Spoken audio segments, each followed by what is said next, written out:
Okay, welcome back. So this is 18.2 tt3, and we are looking at circles and sectors.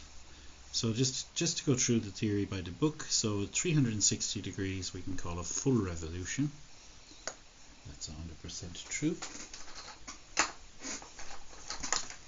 Okay, if I want my pencil to rotate 360 degrees, start with a working line, and if we go all the way around back to where we started, that's called an angle of 360 degrees, or the angle at a point is 360 degrees, and it's a full revolution. Okay, so 1 degree is equal to 1 over 360 of a full revolution.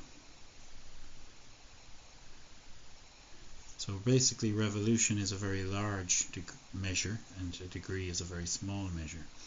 Okay, so if we want to get the circumference of a circle, just a quick revision, it's 2 pi r. And if we want to get the arc length, now your arc length for a circle is how long is part of a circle, like this. Now I can fill in the sector with the 2 radii, but what's important is we're talking about how long this is here, the arc length. Okay, the arc, it's a circular arc, the length. Okay, and it is a fraction, that theta is just angle, the angle here divided by 360 degrees times 2 pi r, because 2 pi r, it would be the length of the full circle if I continued it around. So from here, how far, what's the distance if I go all the way around? Whoops, I went off the page, but we're not starting again. We're in a rush, let's keep moving. Okay, and similarly, if I wanted to compare the area of this sector with the full area, which is pi r squared, I would use the same fraction, but I would multiply it by pi r squared. So this is the area of a sector. And the good news is they're in your tables.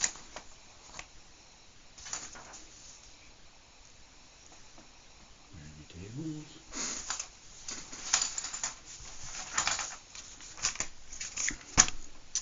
Here, now we're going to only use the bottom line. Ignore the top line here, you don't need it.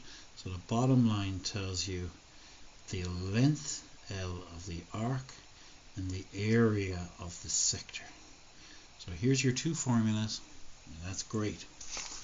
Okay, so we work the examples, set some homework, set some practice questions. I'll do the evens in one video, I might do the odds in another video. So if you're stuck in your homework, just look up the solutions video, and that will help you and leave you no excuse to not do your homework. So that's great. Okay, so into example 1, page 485. Okay, so work out the perimeter and area of the given figure. So this is a compound figure with a rectangle, and above the rectangle we have a semicircle. Okay, so work out the perimeter and area of the given figure. So let's first of all draw it, or at least sketch it. I'll do a working line.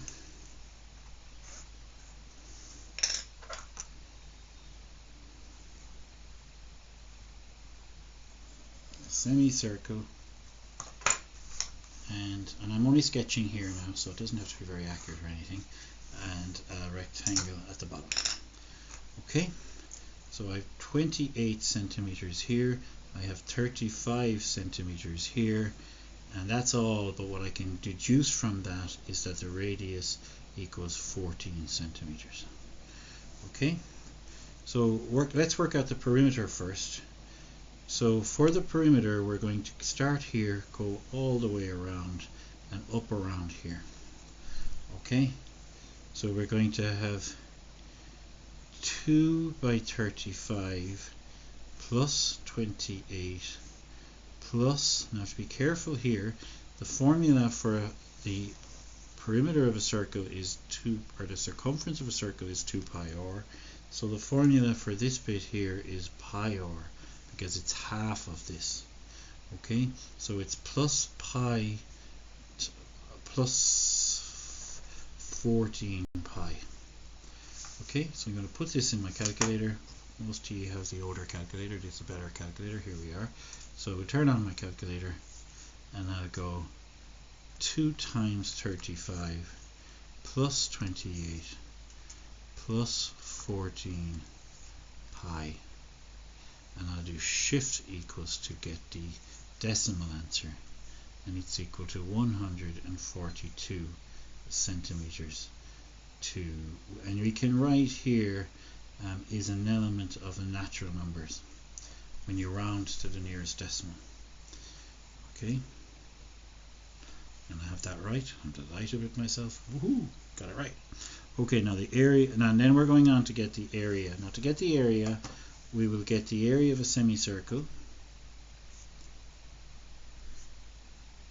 which is half the area of a circle, and the area of a circle is pi r squared, so the area of a semicircle is pi r squared over 2, plus the area of the rectangle. Okay, so we'll fill in the values. Pi times 14 squared over 2 plus the area of the rectangle is simple, 28 by 35.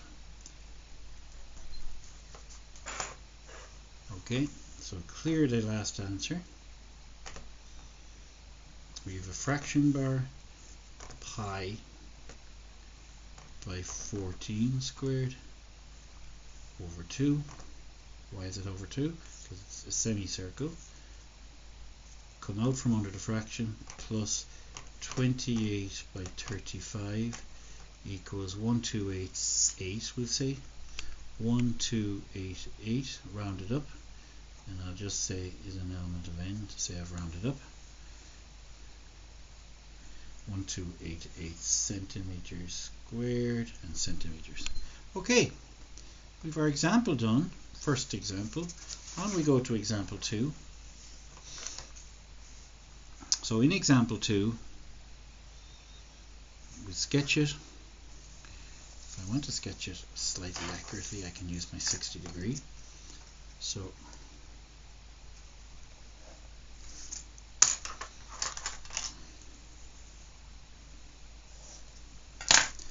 we have 14 centimeters and we have 60 degrees. Okay, find the area of the sector. So go to our formula here. So for the area I have pi 14 squared, and the angle is 60 over 360.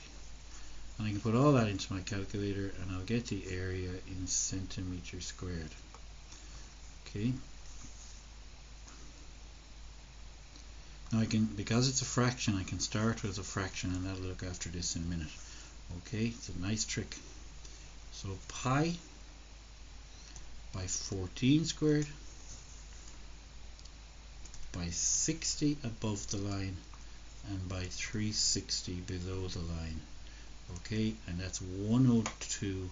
We can always write down the 98 over 3 pi, because they'll often ask in terms of pi, so it's a good habit writing both down, and that'll be 103 is an element of the natural numbers centimeter squared. To say I've rounded off. You can also say 103 0 decimal places centimeter squared.